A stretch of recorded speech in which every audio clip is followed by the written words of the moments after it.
Thanks a lot. So let me present myself. I'm Ignacio Perez from the JRC, the European Commission, and I will present some of the work we've done on the economic assessment of the potential contribution of carbon farming. So here we are actually looking at non-CO2 emissions, but also CO2 sequestration in European soils towards the 2050 climate neutrality targets, and I'll try to give you a quick overview of what's going on in Europe right now. If this works.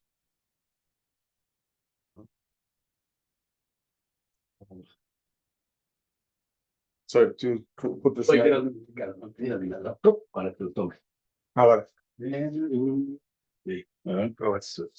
Perfect. Yeah. So, as many of you know, the EU is committed to reach climate neutrality in 2050.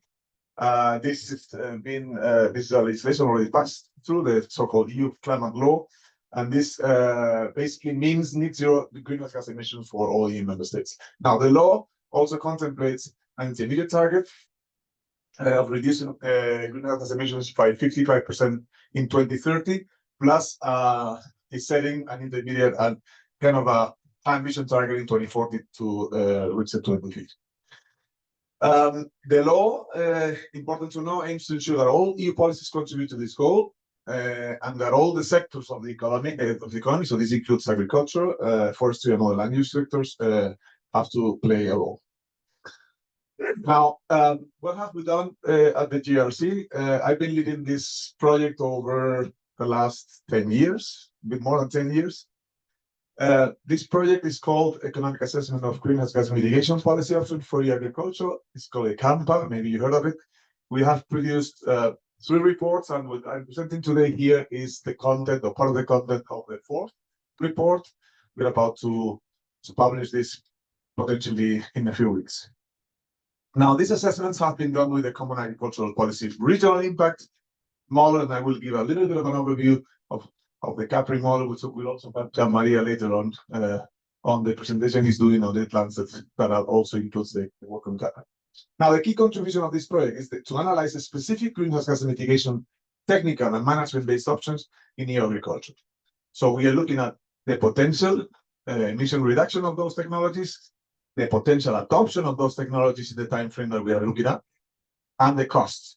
And for this, we have interviewed stakeholders, we have done surveys, we have got information from the literature, people at the IASA and so on have provided estimates, and this is what we have included in the model. So basically, what we have is a module which allows for endogenous adoption of technologies depending on incentives. And I will explain this a little bit in detail.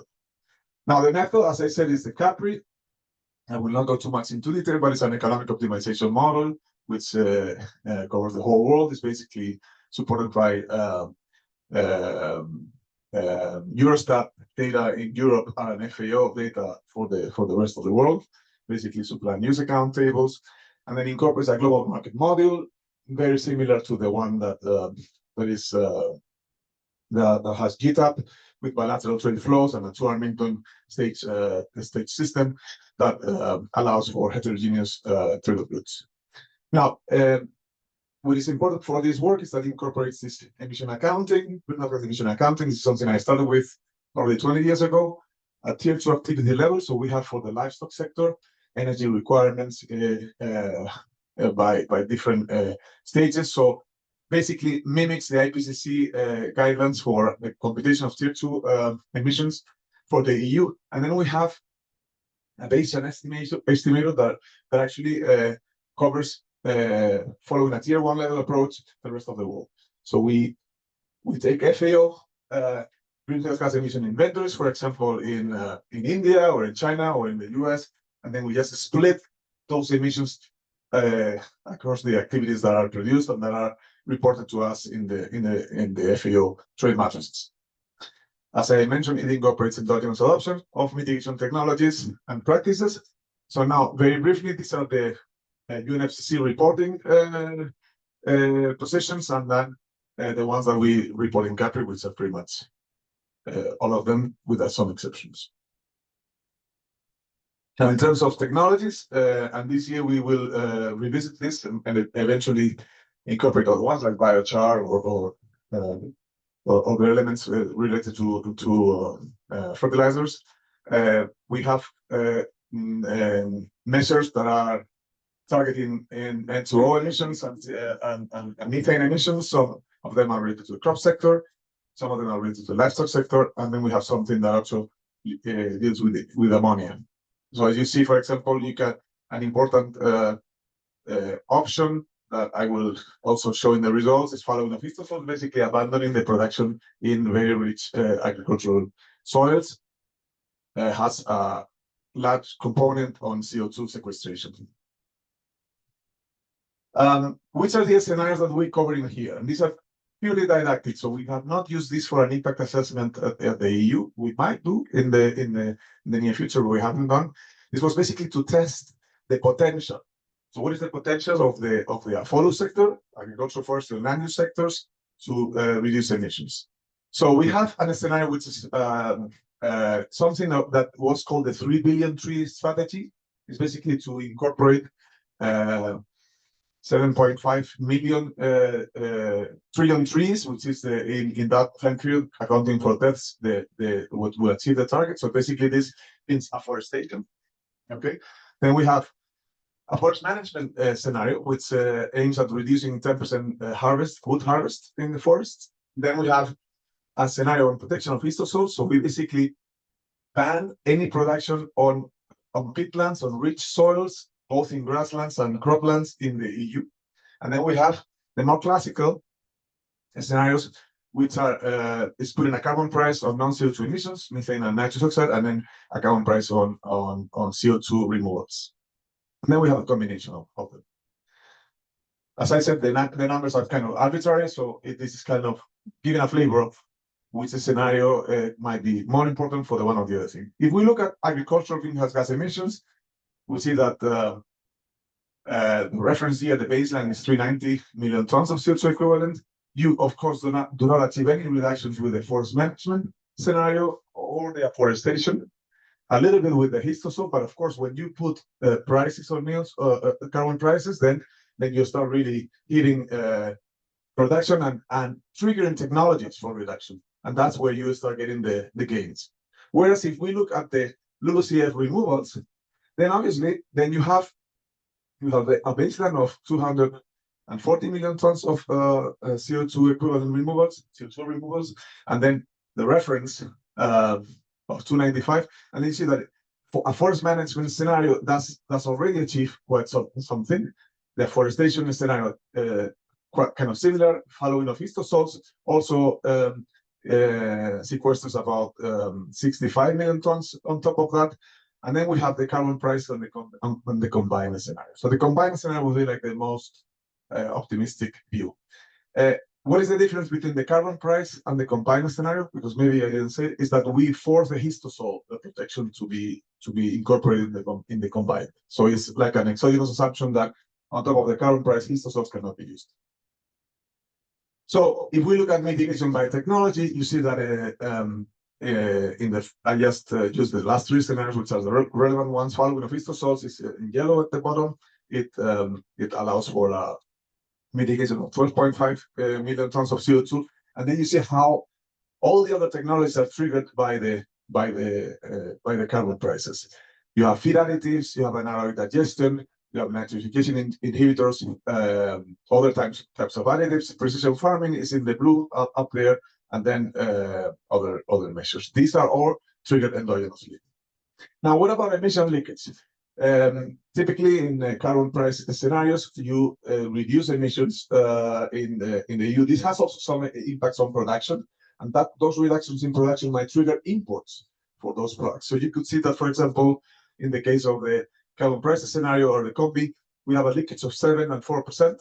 That means that part of the target that you are trying to reduce in the EU is being leaked out. So the netto effect is not as much as what you achieve, because you have to compete for the global picture. Food supply, very quickly, the most affected commodities are the ones that have a higher nitrogen content, so higher fertilizer application, so potatoes, pods, soil seeds. And then if we look at livestock, then it's basically cattle activities, beef meat activities. You see that in some of these scenarios that combine different measures, then you get like even to production losses of 8% in capital production. So land use, very quickly, there's of course changes in land use. This is basically to show that we do compute for all the changes in land use. So we have a system that actually distributes the land from use to use. And obviously, deforestation scenario, you have an increase of 3% in forest area. In other scenarios, like carbon price and the combined, there's very large increases in forest area because they're actually taxing the production of cropland. To conclude, last slide. This is kind of didactic, but just to tell to you that this is the kind of analysis that we do to support a legislation in the EU. So that might be happening in the next few years. We did it with the CAPA 2. So part of the LULUCF legislation was triggered by this project, and that, I mean, with the limitations and with the assumption that we have it put in here, we have estimated that we could reduce the carbon footprint of the EU agricultural sector by 30% if we do like this kind of measures. We see that the following of isosols is a very promising strategy, of course, because soils have a lot of carbon content, and there's also impacts on anaerobic digestion, phytalities, precision farming, and nitrification inhibitors. And with this, thanks for your attention. Thank you. A few minutes for questions. Anyone? This one. Yeah, can I talk like this or we don't make the Yeah, we have some online folks, yeah. Thank you. Great. Do you when this report will be published? That would be interesting to know. You see this fourth report. That must be one question. And then in all these measures, really great to see that you are implementing them. Where do you see the biggest challenges in in implementation? I mean, there's the potential, what you can show, but then different things maybe more or less challenging to implement actually. Yeah. So thanks for the question. I suspect in a month we will have the report out. Basically, I had it edited already on my computer, but it needs to get the DOI. It's the publication office. What's going on? Results and the text, everything is done. So it will be soon. What is challenging? When we look at the forest management strategy, is it feasible to reduce 10% of harvest? But most importantly, 3 billion tree strategy. Everybody says that this is nonsense. That it is impossible to put 3 billion trees in the EU because there's no area because of the cost and so on. So we do model some of the suggestions that have been up there. Probably 3 billion strategy is the same as halving food loss and waste. No, it's kind of an ambitious and aspirational target. So if we go to this aspirational target, this is what we get. So this is kind of the idea is to give a flavor of which policies might help reducing the carbon footprint. Great, thank you. Time for maybe one more question here. Yeah. Thanks, Ignacio. I have a question. It was not clear to me in the end you made the trick of reaching this net effect versus 1990. And then the second question is, I think in the list of mitigation technologies, I didn't see anything about breeding strategies in the livestock sector. And I know that there are big proponents in the livestock community of using these technologies. So I'm wondering why they are not there, or they are there, maybe I didn't see it. Yeah, so breeding strategies we did not include because it's a complex technology in the sense that it actually doesn't increase yield. So when you look at marginal abatement costs and you want to isolate the effect of technology, you want to have them yield ceteris paribus in a way. No, so you want to see where for this system with this technology, how much more do I achieve? But we do have breeding technologies in some of the CAMPA reports, and we can include them. Now, to the question about do we achieve the no, we don't. In fact, if you look at the whole white papers and all the discussions, in order to achieve, so this tells you that it is very difficult. That is very difficult to achieve net zero, at least in these sectors. If you look at what DG Klima and others publish, they reach it, so they want to reach it. So, but what do? You need to move an incredible amount of land into second generation wheat crops and stuff like that. No, so you need to produce a lot of biofuels and second generation biofuels. This is the assumption. I think they were talking about like 10 million hectares. I'm one of the guys that criticize these legislative proposals, because you have to look at the cost of the land and what is the opportunity cost of not using that land for food or for pastures. So in order to achieve the net zero, you have to make assumptions that are a little bit out of reach. Okay, great. Yeah, thanks. Ignacio, thanks again for your great answers there. Next we have Ahmed. I want to check. Ahmed, are you online? Yes, of Can you hear course. I didn't see him actually before. Can you check and see? Can we just see who's online? Which people? Can you please let me share the slide, please, Natalia? Oh, is it Ahmed? Is that you? Can you hear me? Yeah. Oh, great. Can you see us? Yeah. And can you see your presentation? Yeah. I can see, but I need to share my screen. Okay. Oh, I see. Because you want to control or can you give him control of at least the list? Can he control that online? No, necesita hacer un usuario, listo, control. Okay. Si Can- la mueve, ¿no puede decir meter? Yeah. Ahmed, how about you? You just let me know and I'll click it ahead when you want me to move your slides. Does that sound okay? So can I share my screen or not yet? We have it all uploaded right now. Can you just let me know and I'll move the slides for you when you need to move. But Is that okay? how can I change it to the next slides? Okay. Yeah, I'll move the slides for you. Okay. Thank you. All right. Go ahead. Hello. Thank you. Okay. Hello everyone.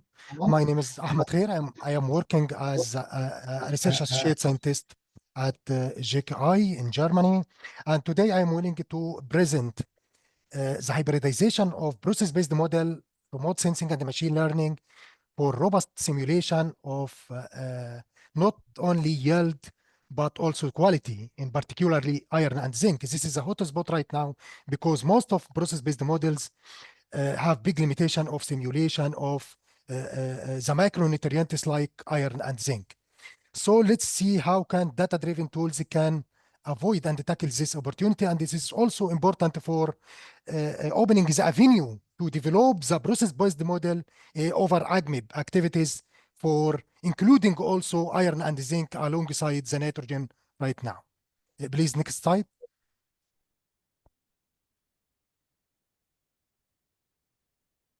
So the motivation from this work is the importance of wheat nutritional value for the human diets, particularly for iron and zinc, and the need to assess not just yield but also protein, iron, and zinc.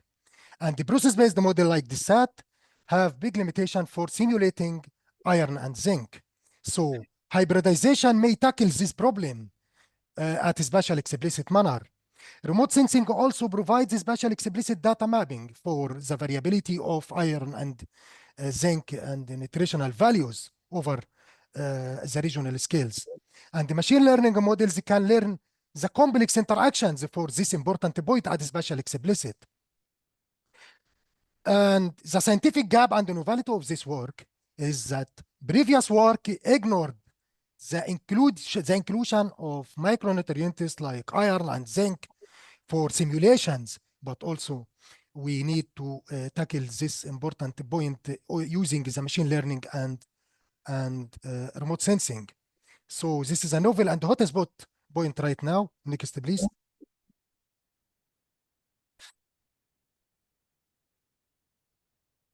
So the main objectives of this work is to calibrate and evaluate the SAT-weak models, in this case, multi-model ensemble, using a high-quality field experimentation and to simulate the spatial explicit yield and the nitrogen across the region. And using the nitrogen, we derived the spatial iron and zinc using advanced analysis, and integrating remote sensing and the machine learning for the hybrid approach improved the prediction accuracy of nutritional value predicted by process-based model. Also, remote sensing inclusion in this hybrid approach helped to the early season spatial forecasting of yield and nutritional quality. But the major driver here is the high quality field experimentation. Next, please. Let's have an overview about this hybridization approach. We have high quality experimentation over different growing seasons and using different cultivars and sites and treatments of iron and zinc over Egypt.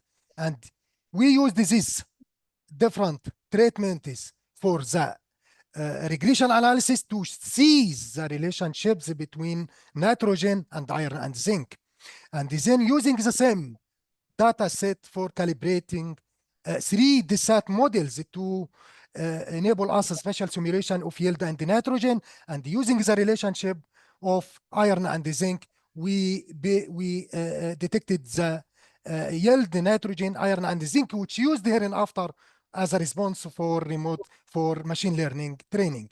Remote sensing data set like different vegetation indices, digital elevation models, and the slope used as predictors for the machine learning, alongside other data set for soil from ESRIC and weather from ERA 5 used as predictors, or response and predictors data set included to train different machine learning models, which enabled us at the last stage is to spatially simulate yield and nutritional quality. So the spatial simulation with the SAT here, using a different data set of weather, soil, enabled us to spatially simulate yield, nitrogen, iron, and zinc at a spatial explicit over the region. In our case study is Egypt. So there are different variabilities between the 3 cultivars. Next, please. So we can see now the second cultivar and third cultivar differed. So there are many different variations among all 3 cultivars used in this study. So there is genotype variations. Next, please. Referring to the trade-off between yield and nutrient, we can see that there is a mild negative correlation between yield and iron and zinc. And in the same way, we have genotypic differences where Shandawil 1 cultivar showed the superiority in nutritional quality, but lower yield, while Giza 171, all 3 cultivars are modern cultivars in Egypt and high yielding as well. The second cultivar is the best one in yield and the nutritional value, while Misr 2 is the lower nutritional quality. This shows the genotypic variation of cultivars over the region. Okay, let's say next, please. Including remote sensing in the hybrid approach enabled us to early predict yield and the nutritional quality like nitrogen, iron, and zinc over the region. And the predictors here are many different vegetation indices used served as key predictors, and the spatial patterns of yield and the nitrogen were predicted with high reliability. However, also iron and zinc showed an acceptable accuracy, capturing general nutrient trends over the region. Therefore, it demonstrates the potential of remote sensing-based forecasting tool to inform site-specific nutrient and yield management over the growing season. Next, please. Referring to the complex in the relationships between predictors and yield and the quality, this chord diagram showed that NDVI reflects plant response to temperatures. Soil impacts like organic matter, clay moderately affect the concentration of protein, iron, and zinc, and the elevation impact linked to climate and yield traits indirectly. and the cultivar traits is Shandwell 1 ties to nutritional, but Giza 171 showed higher yield and the balance in nutritional as well. So the complex links, yield and the quality are strongly tied to environmental and remote sensing showed that we have diverse data set used in our approach. Using the permutation approach for feature importance, we found that elevation and remote sensing indices showed the highest predictors, and the soil and the climate, organic matter, clay, and temperature, and also solar radiation related mostly to iron and zinc. And vegetation indices were the key drivers for early predictions. Macronutrients are influenced by wider mix because inclusion of soil and other predictors. Next, please. If we compared our approach with the observed data set, we can see that the SAT is strong simulating and robust for simulating yield and nitrogen, including machine learning and remote sensing predicts iron and zinc more accurately than the SAT. And the machine learning remote sensing improves the micronutrient and avoided the limitation of the SAT. Therefore, our hybrid approach combines a robust simulation of yield and quality. Next, please. We have some scientific and agronomic implications from this approach, where the hybrid approach boosts spatial prediction of yield and the green quality. The SAT predicts yield and the nitrogen well, while inclusion of machine learning remote sensing improves iron and zinc accuracy. So it is opening the avenue to develop process-based models using this approach in the future. So the agronomic policy relevance, it is site-specific nutrient and biofortification strategies, and the use of national level forecasting and food security planning. However, future research direction should focus on upscaling our approach. Next, please. Upscaling our approach to other regions and the crops, and add dynamics of remote sensing, soil, and management data set over the globe, and use the Bayesian analysis for uncertainty quantification. So this is very important for decision support system for yield and quality. In this connection, we are looking for collaboration, particularly for process-based model developers, to include this micronutrients in the subroutine of process-based models. This is very important and hotspot point to include iron and zinc, as we faced in COVID pandemic, that iron and zinc very important for the human diets. So how to include these micronutrients in process-based models using data-driven data set like machine learning and remote sensing? It is very important point. So it affects directly on food security and nutrition. So we are seeking for collaboration to other experts in this important point to generalize this approach over the globe. We have, next, please. Ahmed, actually, I'm gonna cut you off there. I'll put your next slide up because I think you have a publication you'd want to show folks, but I want to have time for at least one or two questions. So let's give them a round of applause. And I'll open it up for, yeah, if folks have one or two questions here, we have a few minutes.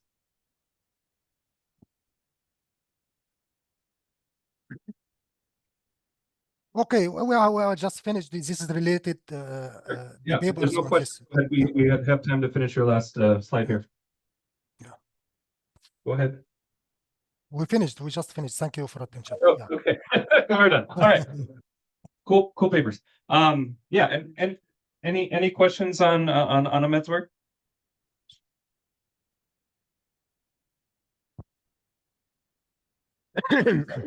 Yeah, thanks. Interesting presentation. What I did not entirely understand was your choice of indicators for the machine learning in predicting these zinc and the other predictors, basically. So one of your most what was the most for example, elevation seems to be the best predictor for certain things, but to me that relationship is not clear. What would be the biology or the physiology behind it? Okay, thank you for your question. Regarding this, the approach and the predictors you mentioned. First, one of the main limitation is the iron and zinc. We have already data set from the field experiments. This data set include different treatments and iron and zinc measurements for the grains and leaves and stems on the over the different seasons. But the outputs from DSAT model, DSAT or process-based models simulate yield and nitrogen, but not simulate iron and zinc. So we used this experimental data set and the relationship regression analysis between nitrogen and iron and zinc. And from nitrogen, we predicted or derived the iron and the zinc using this equation. So we used the first the experimental data set analysis. We made regression and polynomial analysis, then derived iron and the zinc from nitrogen. Okay, because literature showed that there is relationships between iron and zinc and nitrogen. But from this experiment, we have also different cultivar. So the first point to include, to derive iron and zinc from nitrogen, this 1 point. After that, the SAT models simulated at special explicit yield and nitrogen. And from this, the initial equations from field experiment, we derived iron and zinc from nitrogen simulated by the SAT. In this case, we have the response variables, the target variables, grain yield, nitrogen, iron, and zinc. Regarding the predictors, we have different predictors. The predictors included soil dataset, weather dataset at final resolution, and also elevation, the digital elevation models and the slope, and remote sensing indices. Okay, so we trained the machine learning models using these predictors and the response variables from the DataSat outputs. Okay. Wonderful. Thank you, Ahmed. Thank you Thanks. again for your presentation. And I think we'll move on to the next one. We have Marco Springman, I think also online. Yeah, I'm there. Sorry I can't be there with you in person, but good that presenting online works. Is it you can hear me okay? Yeah, we can hear you, but we actually we don't have your presentation, so I guess you'll probably have to share your screen and okay. and do it from your end, which will probably be more efficient anyway. Sure. Do you see those? Yep. Okay, perfect. Yeah, just gonna put it in the slide share mode, I think. Well, there you go. I can't now see you anymore, but I hope you see the Good, slides. Marco, thank you. Okay, perfect. Yeah, so what I'm presenting on is sort of a differentiation of dietary patterns and their respective impacts on nutrition, health, and the environment. The background of this is that by now we have a good grasp that most diets in most places are not very healthy, responsible for up to 4 or 5 premature deaths around the world. The food systems underpinning those diets are also very unsustainable and already pushing or exceeding global planetary boundaries. And dietary changes are really very much essential for both staying within those planetary boundaries, but also for improving diet-related disease risks. Of course, national dietary guidelines are one source of providing guidance on what a healthy and sustainable diet could look like, but most existing national dietary guidelines are not in line with global health and environmental targets. The Eat Lancet recommendations are one global set of recommendations that are both healthy and sustainable, but they have various shortcomings when it comes to implementing them at a regional level. For one, the global reference intake is not representative of specific dietary requirements of population groups. There is no differentiation of regional and demographic preferences, for example, of different kinds of grains or something like this. And there is also very limited differentiation of general dietary preferences, meaning it sort of recommends one dietary flexitarian dietary pattern. So in this study that forms part of the second Eat Lancet Commission, we make one step towards diversity in dietary recommendations by developing a set of healthy dietary patterns. Those preserve the regional demographic preferences for foods. They're adapted to the energy needs of different demographic subgroups in each country. And they attain nutritional sufficiency whilst also reducing dietary disease risk and environmental impacts. We hope this research can be relevant for informing dietary planning across scales and actors, but also for providing a set or standardized set, basically, of scenarios for global and regional impact assessments. So how did we go about? So first, we basically interpreted the reference values of the planetary health diet as minimum and maximum recommendations. So for example, many of the nutrition sensitive plant-based foods, they have minimum recommendations. So you should have at least for example, 3 servings of vegetables, at least 2 servings of fruits, 1 to 2 servings per day of legumes and nuts and seeds, and at least 3 servings of whole grains. Some food groups have, some plant-based food groups also have maximum recommendations like starchy roots, sugars, and oils high in saturated fat, like sesame oil and coconut oil and palm oil. And then we have a range of animal source foods, many of which have maximum recommendations, for example, not having more than 1 serving of red meat per week. Then we coupled that to a new proxy of dietary intake that includes a whole range of primary food commodities, some processed foods, for every country and every age and sex group within those countries. We also paired that with a set of recommended estimates of recommended energy intake with the same level of detail. And then we fed all of that into our dietary impact assessment model to analyze the nutritional adequacy, the diet-related disease mortality, and the environmental impacts of those different dietary patterns.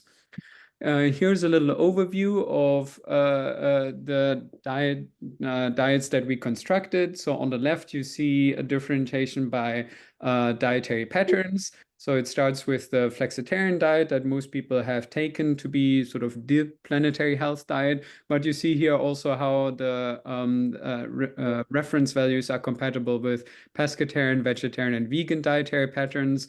And you see that the intake of plant-based foods increases the more you go towards those dietary patterns.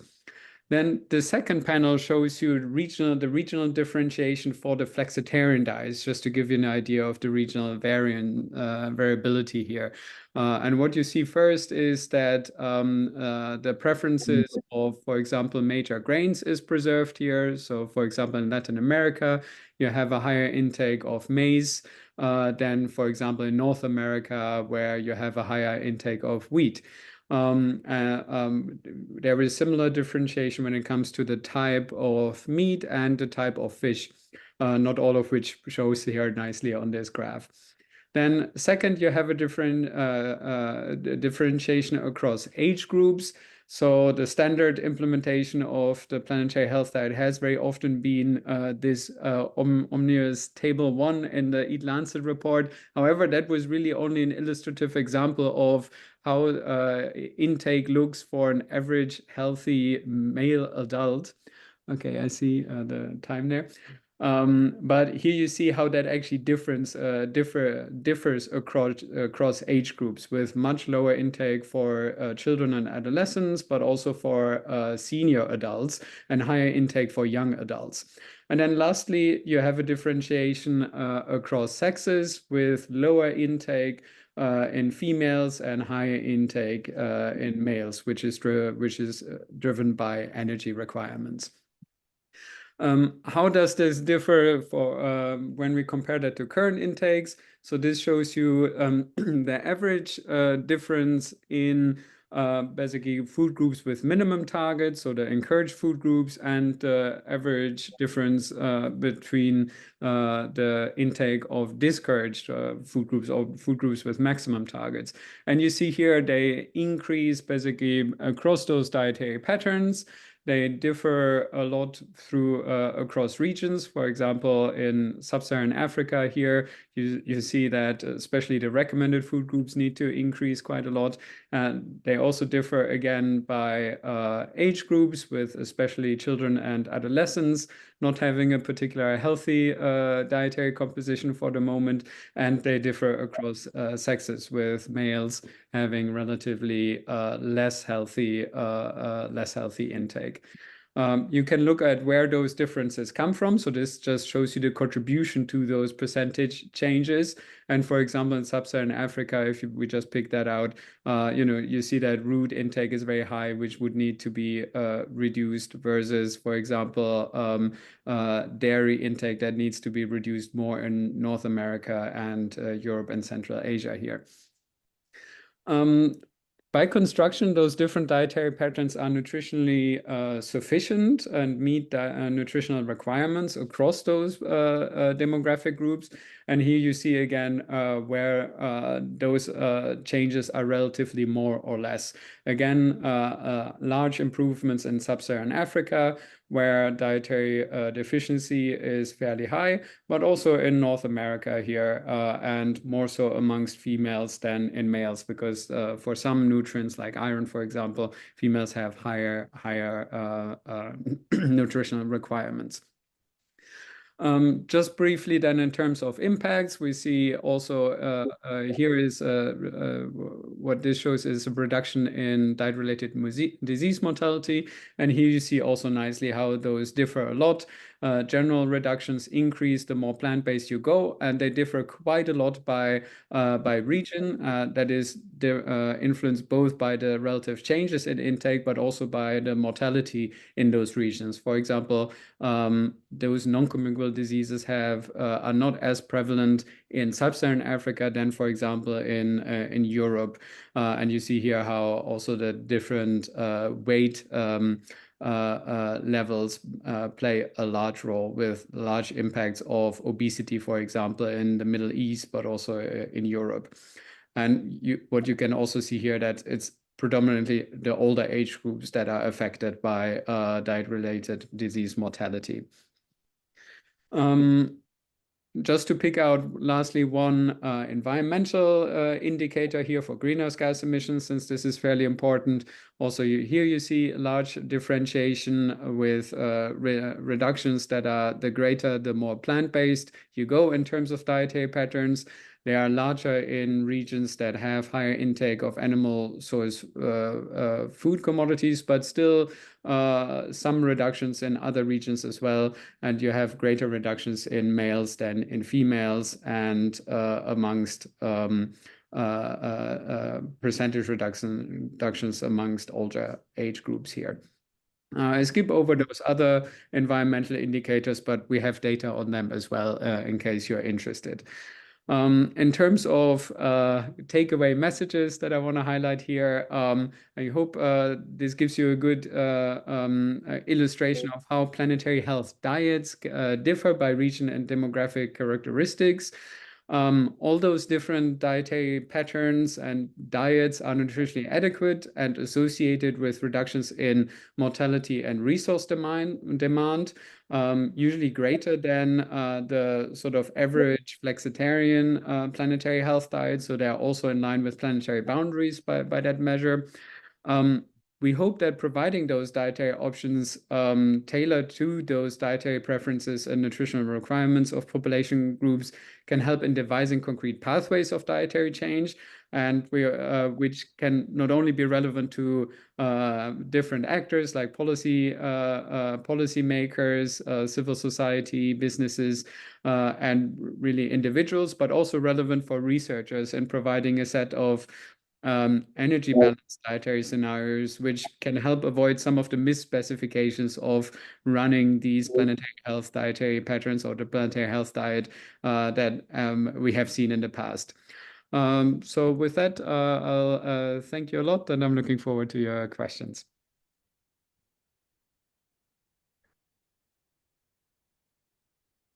Thank you, Marco. Yeah, we have time for a couple questions. Yes, Herman.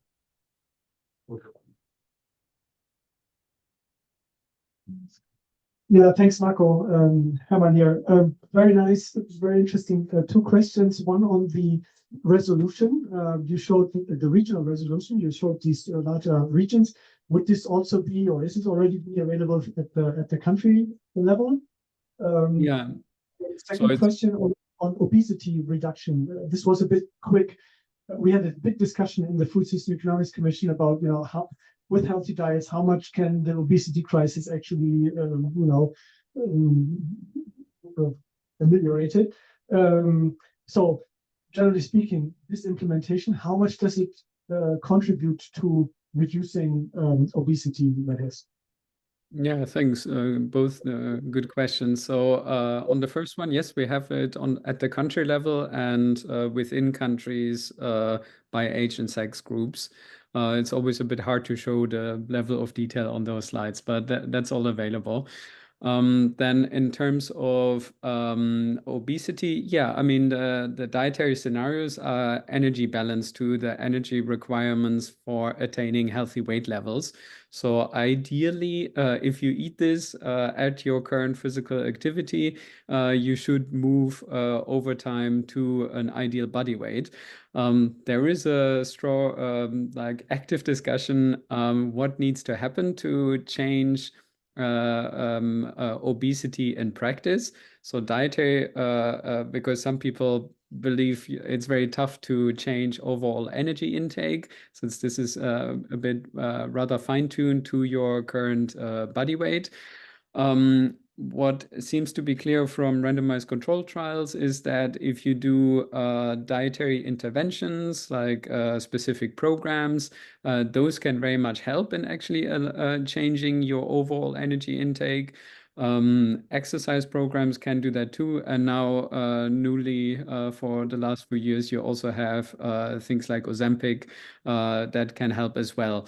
But basically reducing and changing the scale of overall intake is indeed by many considered an additional challenge to changing the dietary composition.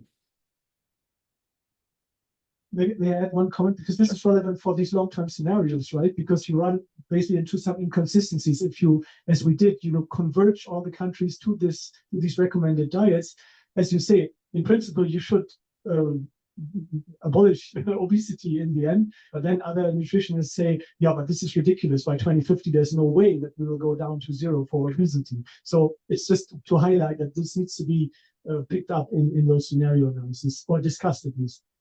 Yeah, totally. I mean, those are normative scenarios, right? They give you the energy balance that we estimate to be ideal, but yeah, whether any of that is realistic is another option. But I think is another question. But I think showcasing where sort of the target or the goal is important.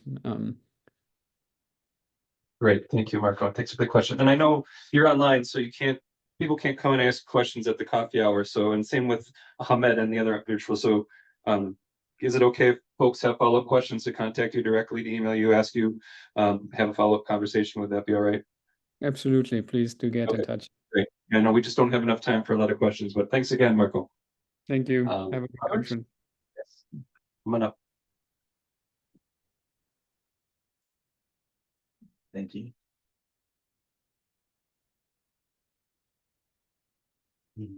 Yep.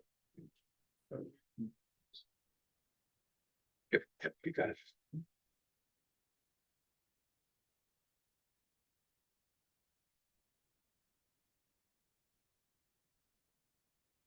All right. Well, thank you, Nat. And so this work is actually relatively early on, but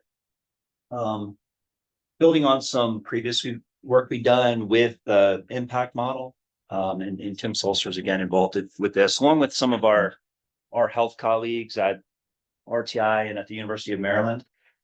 Where part of the driver for this was thinking about, okay, under climate scenarios, there's impacts on food availability, but what does that mean potentially for nutrient availability? And then looking more at different groups, and in particular, they have some projects that are looking at maternal health and child health, and trying to think about, okay, well, what might it mean under a climate scenario for for availability of nutrients for that particular group, based on trying to break down differences in foods that are consumed. So overall, again, it sort of builds on previous work that Daniel was involved in, actually, among others, looking at the effects of higher CO2 levels on productivity, as well as nutrient content of foods, and what does that mean for nutrient availability.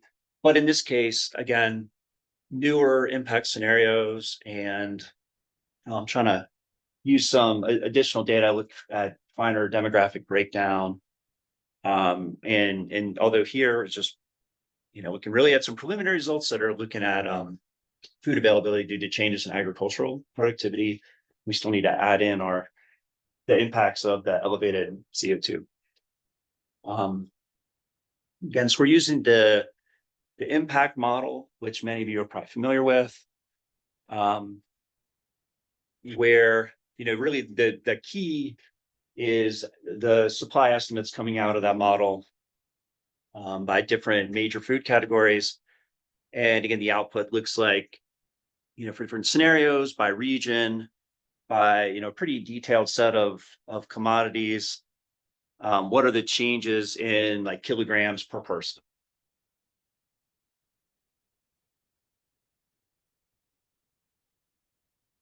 And so we also this time made use of the global dietary database. And it sounds like these, Marco has another database as well, maybe along these lines, but the global dietary database that breaks down, estimates consumption by age groups, mostly in 5-year time steps, except for the really young. And then by sex, by urban and educational, for now, we only used age and sex, and then for a number of different nutrients. And then we actually used genus model data, again, to get to the food composition. So we're going to changes in food availability. Partly this is because it was more conveniently already mapped to impact from our previous study. And there's other food composition tables out there, but it's getting at by region, what are the nutrients present in these individual foods that we're looking at.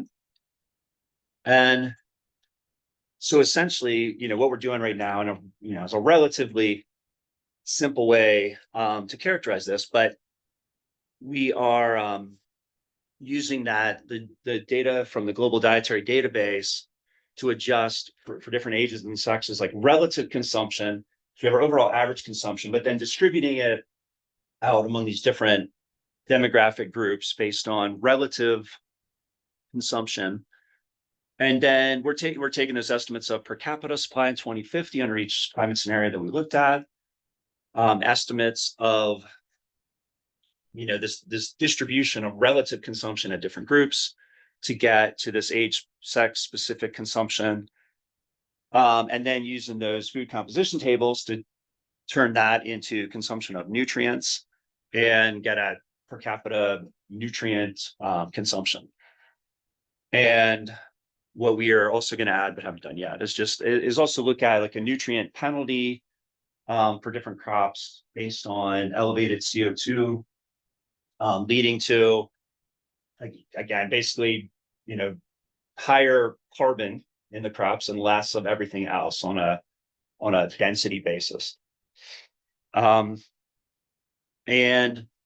obviously you could have different elasticities. You could have different age groups responding differently in terms of their consumption in response to prices. Right now, we're not doing that yet. Currently, we're assuming they're all kind of responding proportionally, but looking at, base consumption and how, and how that's changing then based on the impact model scenarios out in the future. And so just as an illustrative example, we've looked at this for SSPs 1, 2, and 3, and RCPs 2.67 and 8.5 is what we had available in the impact model runs. Not all combinations of those, but many combinations of them. Right here, this is just looking at an example from SSP2 under RCP 8.5 relative to no climate change. And we're focusing on females 15 to 34. And that's because one of the rationales for this in particular was to help inform some of these maternal health projects, whether it's in like when, what is the key ages when, obviously there are still, pregnancies beyond 34, but like a key age group where a lot of these pregnancies are where this information is relevant. And right here, just focusing on folate, iron, and calcium, though we're also looking at all these other nutrients as well. And so in this illustrative example, what we're seeing as unsurprisingly, or maybe typical, is the decreases are most severe in East Asia Pacific and Sub-Saharan Africa regions. Looking at between calcium, iron, and folate reductions ranging from about, as little as 0.3% to nearing 2% reductions in nutrient availability per capita for that particular demographic group. Again, that's without a nutrient penalty associated with elevated CO2, which at least in other past studies, we were finding that was actually a substantially larger impact than the productivity impacts that we're seeing, at least from the scenarios as run through impact. But reductions across all scenarios, again, based on this change in availability of food consumption across different groups and the relative nutrient content of different foods. And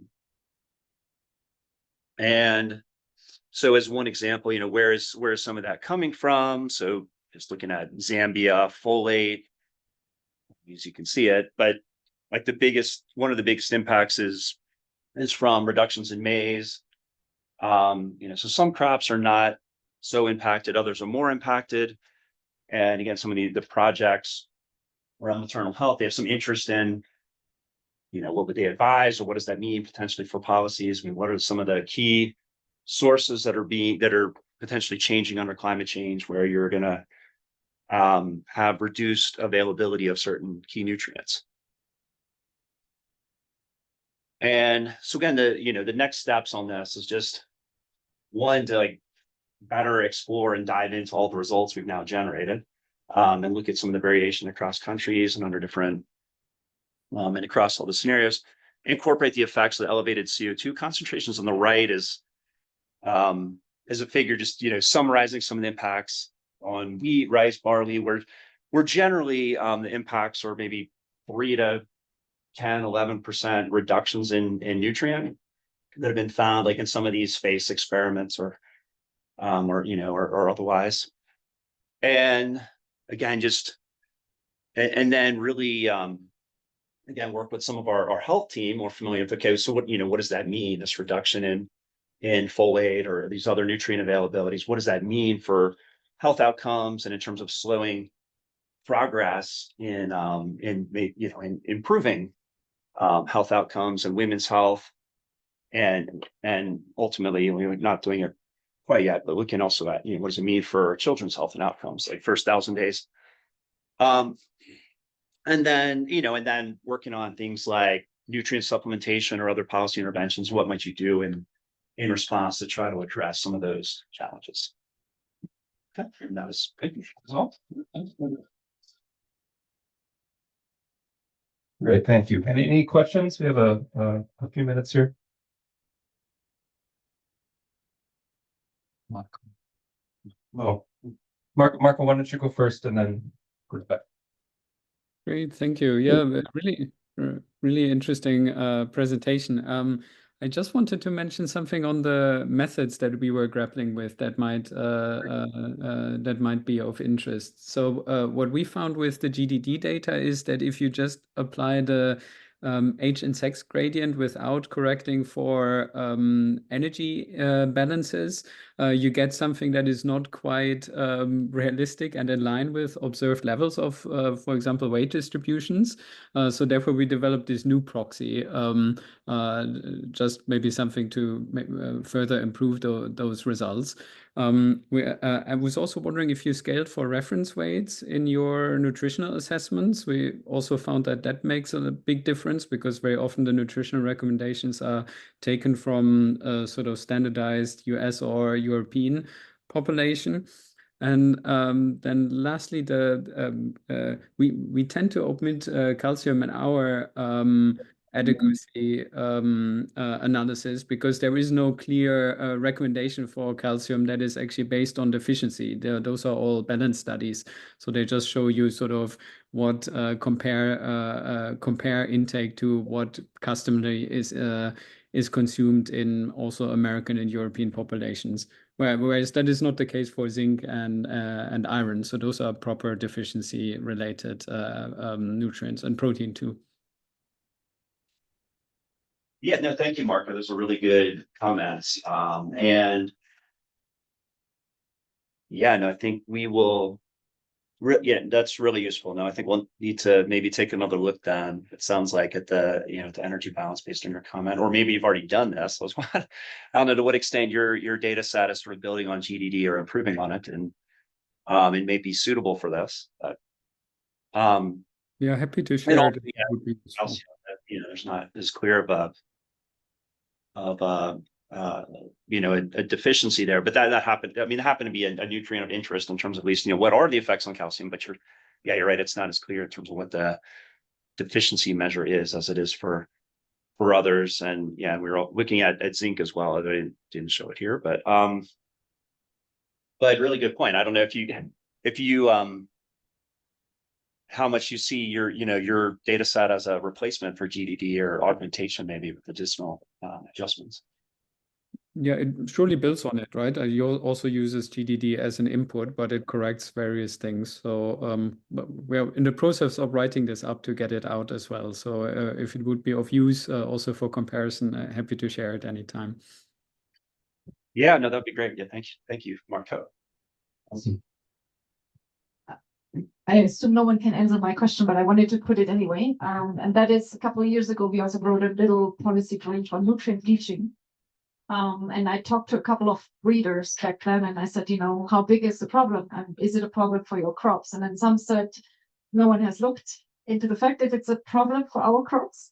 And others said, it's a problem, but we can breed it out. So it's not something that the breeders seem to be too worried about, but at the same time, it wasn't on their list of things to do. And of course, now with reduced funding, it might never be on their list of things to do. But I was just wondering, given that we're at CIMMYT, they're doing lots of breeding, to what extent has anyone, looking at this nutrient leaching actually worked with breeders to identify, some investment priorities on the breeding side to address the micronutrient leaching from climate change? Yeah, just really a question to everyone. Yeah, I can't really answer that, but it is a really good question. I don't know. Maybe there is someone at CIMMYT who could speak to that in terms of is anyone looking at that or caring about it, but I'm not sure. Anyone else? We'll keep it to a minute because we do want to move on. We're actually a little bit more time. So just curious if you guys are looking at any other kind of outcomes from changes in nutrient composition of crops, because in principle, this affects the quality of it, and it could then have quite interesting impacts in terms of food processing, bread and protein levels, which is pretty important. Whether or not it goes into and affects the quality of livestock feeds. There might be some interesting analysis to see if this would have any consequences on how those different types of sectors might also be impacted by these changes. I don't know if you guys are thinking about doing anything like that. Just curious. No, that's a great question too.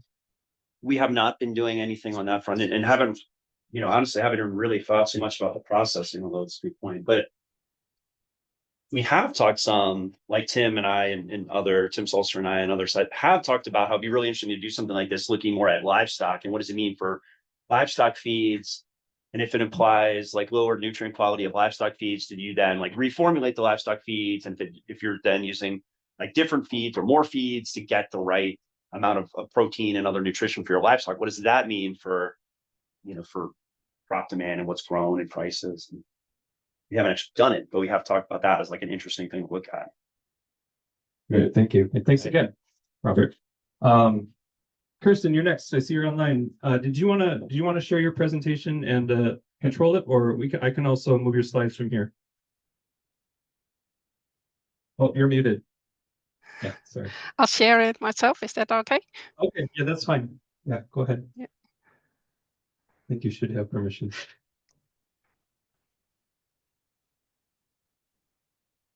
Wonderful. Yep. Okay. All right, go ahead. Thank you for the opportunity to present today. And I guess it will be a slight change of topic here.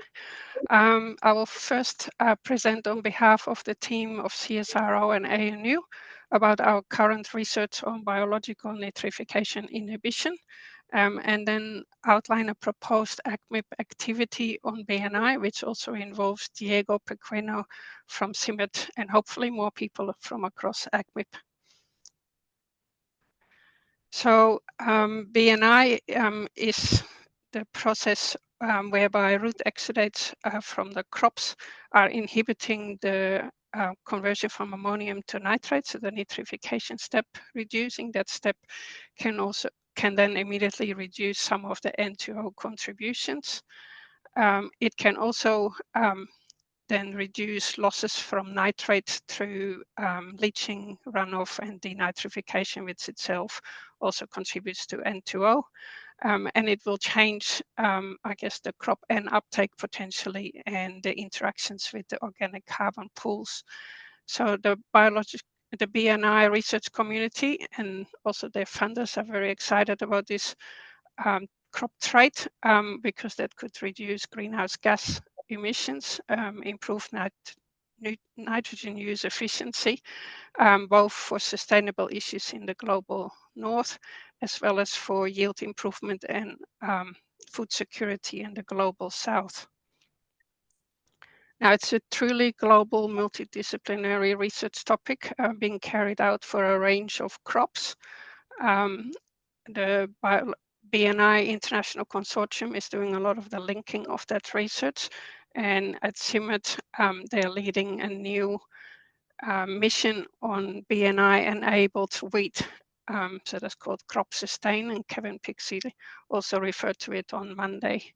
A lot of that research is focused on genetics of different crops and cultivars in their capacity to release BNI compounds, the type of compounds and how they are released, but also the fate of those compounds in the soil and their impact on the nitrifiers, soil nitrifiers, or in other words, their bioactivity.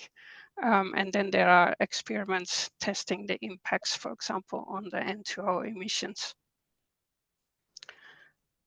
Well, there is a little bit of modeling in the root zone, and what's really lacking at the moment is a systems analysis, because we envisage that the system will impact on the expression of these BNI benefits. If it is to reduce nitrogen losses, I guess you need to have those nitrogen losses, which often links to the timing of rainfall. Crop management determines when and what form of nitrogen is being supplied. Crop N demand and preference will determine the fate of the ammonium. And if the ammonium isn't incorporated in the organic pools or taken up by the crop, it may nitrify later or be lost anyway. So the systems play a role. So in Australia, we've been asked to quantify the plausible impacts of biological nitrification inhibition through a systems modeling analysis. And this pre-experimentation modeling is being used by the Grains Research and Development Corporation to inform future experimentation and research investment. When we get to modeling BNI, we have to represent those different processes that I highlighted from the active research. So it's the BNI release, the fate of the BNI in the soil, its bioactivity and impact on the microbes during the nitrification, and the crop system or the further system impacts that flow from it. Now that last aspect is covered by the existing model capability, in our case APSIM, but the modeling of BNI itself is new, but we're looking to use as much as possible what we can already draw from our agricultural systems modeling and the crop modeling that sits in that. So we commenced our work with a review where we looked at systematic quantification of plant and soil factors. That review highlighted that there is much to still be fully quantified. So we're still at the beginning of this research in BNI, but there is certainly a basis for conceptualizing that release, the degradation and bioactivity. But with so much still unknown or not fully quantified, we do then have the question, do we go ahead with pre-experimentation modeling or do we await full quantification? We've decided to go ahead. We see benefit in having an early view of the system fit of this crop trait. And that was also highlighted on Monday in the discussion that it's, while working on biotech, it is useful to look at some of the boundaries or the benefits that may be able to be achieved. And I guess modeling allows you to look at both agronomic and environmental benefits. So systems analysis would provide the systems and conditions where benefits are more likely. That may influence where and when we do those experiments, trialing the traits. It can help us define prerequisites for benefits, and that might help tweak the experiments, how we carry them out. It also provides early thinking about adoption pathways and scaling for impact. Now, the very simplest model would be to turn nitrification inhibition on for a certain part of the cropping season, linked to, for example, crop stage. And in this case, we use different levels of inhibition. The example that I'm showing is for sorghum grown in subtropical Australia. And I guess I'm on purpose presenting a very simple model just to illustrate some of the impacts. So this system, we had 2 fertilizations of urea.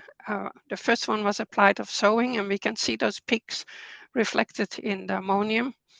And that first peak, a lot of the ammonium is being nitrified already. Thank you. Because the BNI, I guess, only kicks in at the very earliest at emergence of the crop. And by that time, a lot of the sowing fertilizer was already nitrified. The BNI is more effective on the second peak. That then translates into the impact on the losses. So the early loss events, in this case denitrification, because we are on a clay soil, they were not reduced. It was the later events that were reduced because the second peak, the second fertilization, the BNI was much more effective. So we see that there is indeed an impact of the system on the BNI effectiveness. It was more effective for top dressing. The timing of the rainfall events can impact. If you have those early events, they may not be protected. It also indicated that we needed at least 40% inhibition on a daily basis. And some of the losses will be unavoidable. So that helps manage expectations of the trait.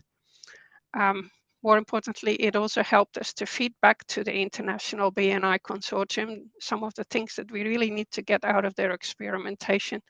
The period of release, the longevity of the BNI compounds and their impact on the microbes, and any carryover through residue. My colleague Ismail Gaba has been working on a slightly more advanced model, an intermediate level, that does release in response to root growth. So now the BNI is not artificially instantly on and off. In addition, it's not at all depths at once. And he also played around with different persistence of the compound. In addition, he did a sensitivity analysis with some of the key factors, and that identified that longevity in the soil was the main factor affecting the benefits from the BNI, followed by release rate and the shape of the bioactivity response. So that brings me to the proposed AgMIP BNI activity. We're proposing this activity to the AgMIP community. Because there's still so much research going on in quantifying the benefits, we're proposing 3 phases. Phase 1 being a pre-experimentation phase to identify systems and conditions globally where BNI benefits are more likely. Define some of the prerequisites. Then phase 2 would be improved conceptualizations and model verification through a model intercomparison to help us verify these models for phase 3 and understand their uncertainty. And then phase 3 would be a global assessment of greenhouse gas mitigation and yield improvement that the BNI community is very interested in, in particular the crop sustain mission on BNI. Wheat has that in their goals. So what might that look like? Phase 1. So that's to incorporate, yes, sorry, thank you. Incorporate a single BNI script in a range of verified agricultural system simulations worldwide. That might be simple or slightly more complex, and again involve a sensitivity analysis. We would be using existing models where they have been developed and tested so that we already have trust in the modeled N dynamics and crop N response. We will be looking to having representative crop systems, management and climates. The simulations would need to be tweaked to common design principles, for example, multiple seasons and a full N response and common outputs so that we can develop metrics for agronomic and environmental benefit indicators feeding into a meta-analysis across all the systems. So next steps, we welcome your feedback. For phase 1, we hope to start it soon and then work on it for the remainder of 2025. If you're interested, please get in touch. That could be with ag system simulations. Don't need to have experience in BNI modeling. And we also have a meta-analysis component, so if there's people interested there. Looking to have a first online meeting, probably in the week of the 21st of April or 5th of May, to form a team and make a plan. Thank you. Thank you, Kirsten. All right, we have time for a question or two. Hi, Kirsten.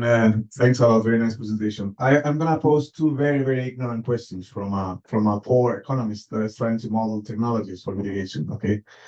First of all, is BNI what I understand as NI, nitrogen inhibitors, or they say is there something different than what we were actually doing with nitrogen inhibitors? And maybe this is a different name for the same thing. I remember there were some issues with trades in milk and stuff like that, and there was some concerns in Europe about applying nitrogen inhibitors. We still have it in our palette of mitigation technologies. Now, the second question is also ignorant. I had a lot of interaction with the fertilizer industry in the late European fertilizer industry in the last few months, and I gave a couple of presentations, and they were giving me some options about biostimulants and some other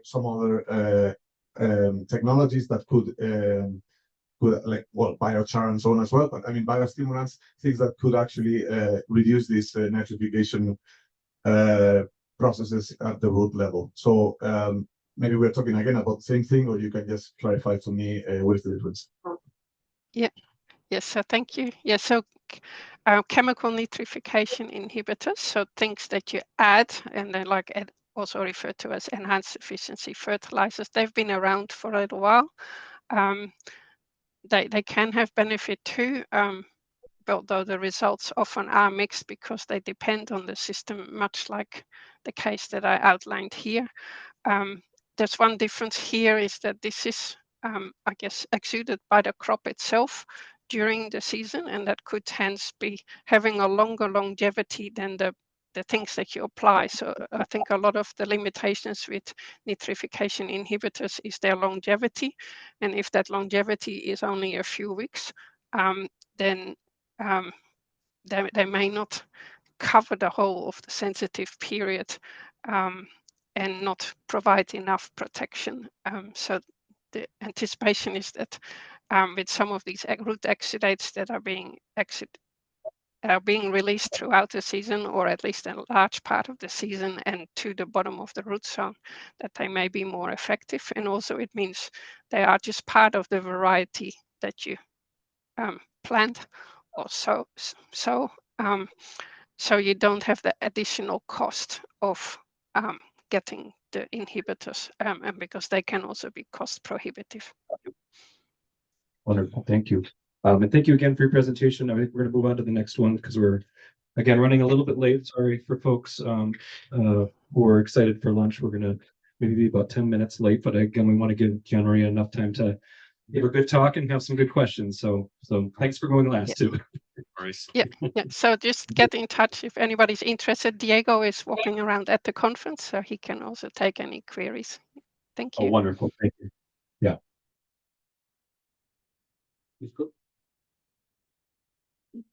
Yep. Good. Here you go. Oh, you already have one. No, you don't. That's just quick. Yeah. Hello, everyone. My name is Gianmaria Tassinari. I work together with Ignacio at the Joint Research Center of the European Commission. And today I'm going to present a work in progress we are doing together with Ignacio and other colleagues on a deep dive of the 8th Lancet. So we go back to that study with a more European food system perspective and linking to the current policy framework of the European Commission. You have to synchronize it also for a second. You have to click. Okay. There you go. Yeah. So, well, after the plenary session, definitely I don't need to explain the 8th Lancet study, but as a JRC, we use Capri to model this new 8th Lancet recommendation for all the global with the details of the Capri. At the same time, just about a month ago, the European Union published the new vision for agriculture and food of the European Union, highlighting basically the most important priorities for the European Commission and let's say the key goals that they want to achieve. So in this perspective, they highlighted the 4 main key priorities. They want to make the agri-food system in Europe more attractive, especially for new generations, so making it more profitable. They want to make it more competitive, so looking for new trade relationship, new export opportunities, keeping the goal of global food security. They keep as a main goal environmental sustainability, call it now as a future-proof agri-food system, and making the European Union still a world leader in the food security. And I will mainly focus on the competitiveness in this particular presentation. Well, working for the European Commission at the same time in the 8th Lancet for us was kind of natural to combine these 2 visions, see how they are aligned, and assess how attractive, competitive, sustainable, and fair would be the European Union agri-food system in the 8th Lancet-oriented future. We think that this kind of exercise will be useful to explore the reallocation of resources, the new budget, and the economic flows across the different agri-food sectors and among the different interventions. How do we assess that? We use the Capri model. I will not spend words on that because Ignacio presented that. But again, it's a partial equilibrium model. I want to highlight why we are using for Europe, because it's one of the most detailed partial equilibrium models that you can find with 280 European regions at the NUTS2 level. The scenario, we focus on the business as usual, as presented in the plenary session. So projection to 2050 with the climate change. Here is how we implement the shocks provided by impact model in Capri models. And then the 8th Lancet, where we add the productivity implications, the changes in the food loss and waste, and obviously the diet recommendation that we model as a shift in the demand, in the consumer demand. Now, looking at some preliminary results, especially for competitiveness, it's a very broad concept that requires multiple analysis to have a fully understanding of it.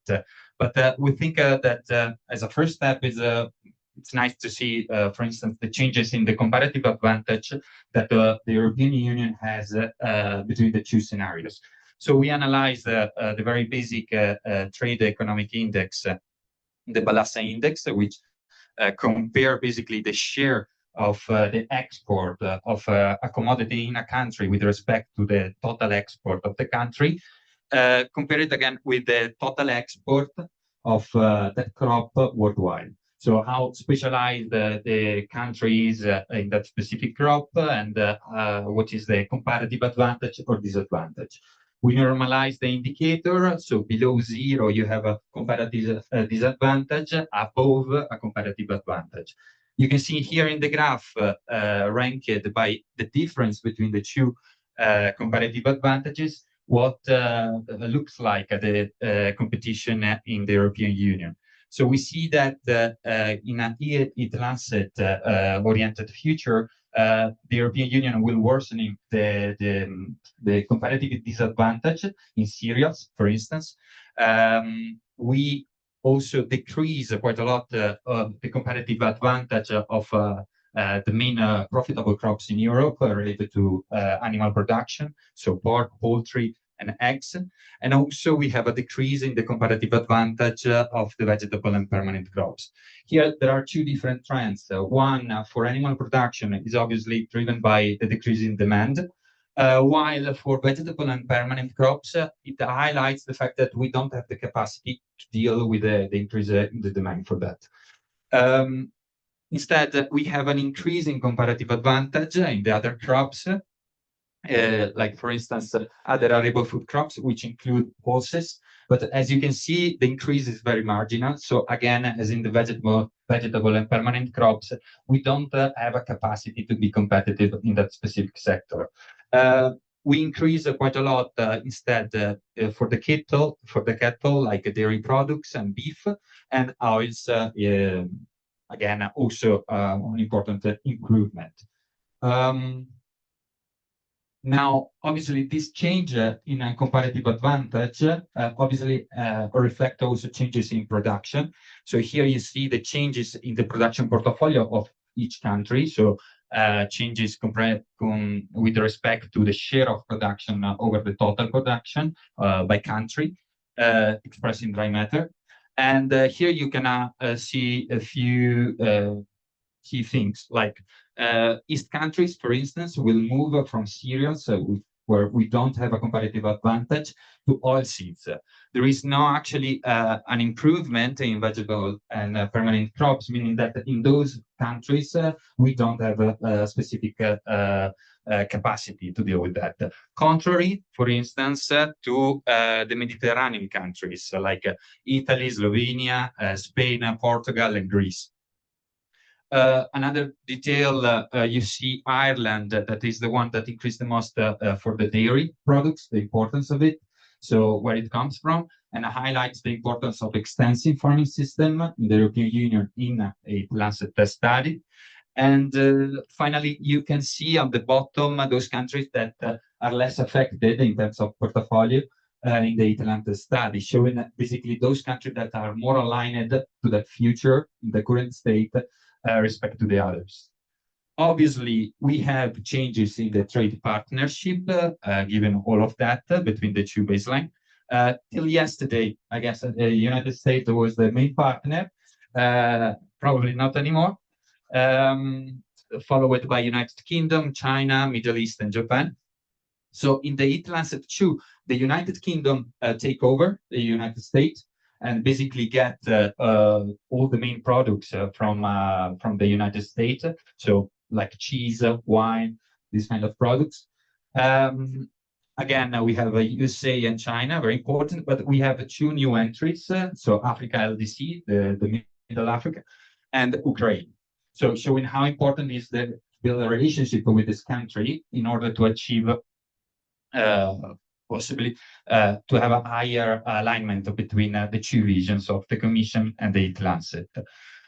We hope that from this analysis we can gain some policy recommendations, particularly for subsidies and financial support in building also production capacity. In the European Union, we still have 10% of the budget in coupling support, 70% of that goes to animal production, the rest go to cereals or feed.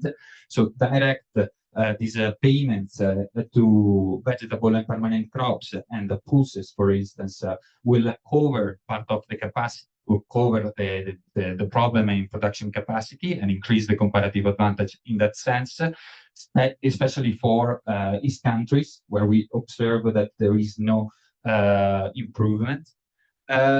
Export promotion, it's a new era, so we are looking also for new partnership, and based on this study, we can suggest partnership, like for instance with the Africa of the Sea, for achieving a closer reality with the Lancet, improve logistic.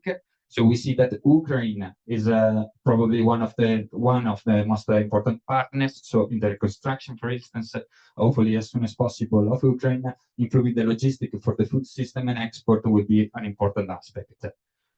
Finally, we observe that we don't lose, so we still rely a lot in animal production, even in the Lancet, for comparative advantage. So it's important to keep going with eco-friendly farming methods, like extensive farming system, and provide the green labels and other branding and certification in that regard to differentiate our production compared to others and maintain this comparative advantage. That's it. Francis. Oh, sorry. Yeah, questions?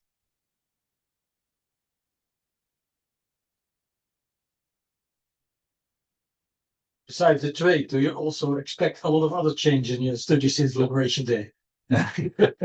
Definitely. I can imagine.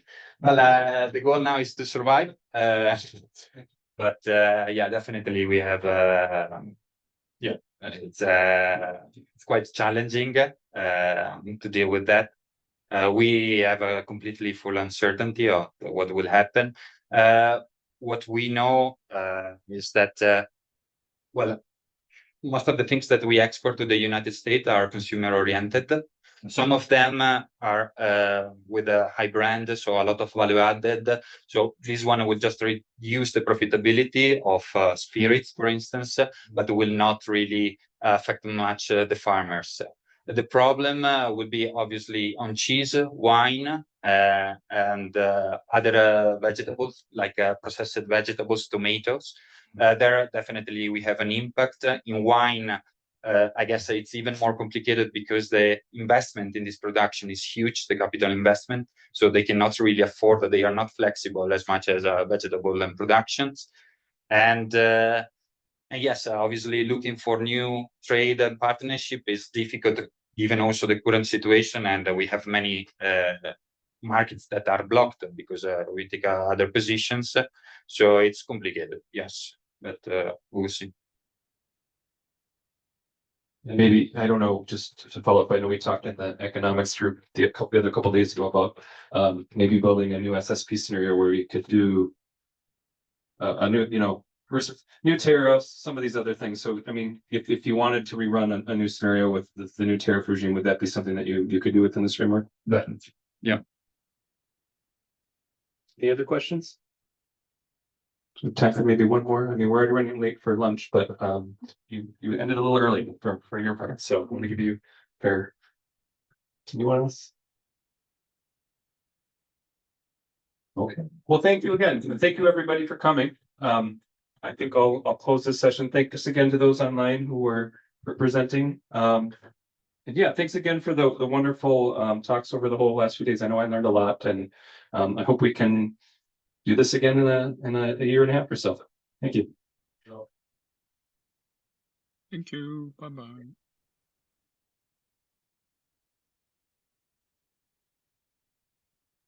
Thank you. Bye bye.